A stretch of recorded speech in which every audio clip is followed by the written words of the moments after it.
Malaking ngiti at taus-pusong pasasalamat mula sa mga residente ng Barangay Francisco Homes, Bulawin ang sumalubong sa mga lingkod bayan ng lungsod ng San Jose del Monte ngayong ikalimang araw ng Paskuhan 2025.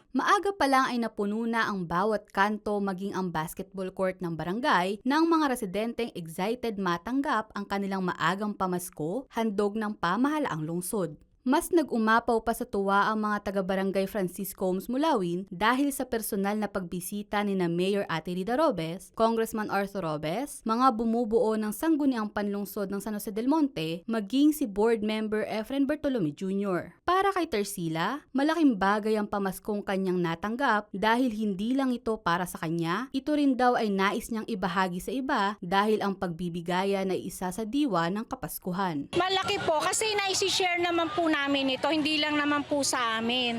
Kahit pa paano, meron naman po kami mapagkukuhanan, kaya lang isinishare din po namin itong bigay nila na to. Congressman Arthur, Mayor Rida, at saka yung mga iba pang opisyales ng San Jose del Monte. Maraming salamat po sa Christmas gifts nyo sa amin at isi-share po namin ito sa iba. Ang perang dapat pangbili ng Noche Buena ng kanyang pamilya, mas mailalaan naman ni Christine Joy sa pangangailangan ng kanyang dalawang anak dahil malaking katipiran daw ang pamaskong handog ng pamahalaang lungsod. Siyempre po sobrang saya po kasi siyempre si Mayor Rida at ang mga councilor po ang mismong naghatid ng pamaskong handog sa aming mga San Joseño. Maraming salamat po kasi marami po ito na pandagdag po to sa handa ngayong Pasko. Malaking tulong po to kasi hindi na po kami bibili ng pang-spaghetti, ng bigas, ng mga rekado kasi meron na rin pong ham. Kaya sobrang laking pong tulong kasi yung pambili po sana namin matatabi na po pwede na po itong panggatas ng mga anak ko. Mayor Rida at Congressman Arthur Robes at sa mga councilors po, maraming salamat po sa pamaskong handog na ibinigay nyo sa amin. Malaking tulong po ito para sa aming mga pamilyang San Joseño. Tsaka po sana marami po kayong matulungang tao. Maraming salamat po.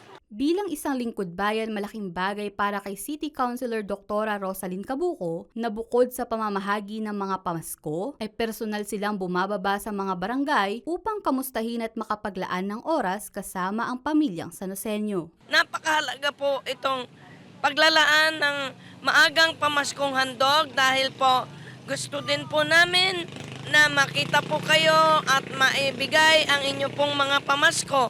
At ito po ay talagang hindi hinahayaang maputol ang pamaskong handog ng ating Mayor Florida Rida Robes. Naihatid na rin ang timba-timbang pamaskong handog sa United Barangay Bagong Buhay sa ikalawang distrito na masayang tinanggap ng mga residente. Patuloy namang aarangkada ang Paskuhan 2025 sa mga susunod na araw upang ihatid ang maagang pamaskong handog sa pamilyang San Joseño. Ang mga timbang natanggap ay hindi lamang naglalaman ng mga sangkap para sa Noche Buena, ito rin ay may kalakip na yakap ng pagmamahal at pag-asa dahil ang Paskong San Joseño ay mas magniningning sa lakas ng pagkakaisa at malasakit na ipinapadama sa bawat mamamayan.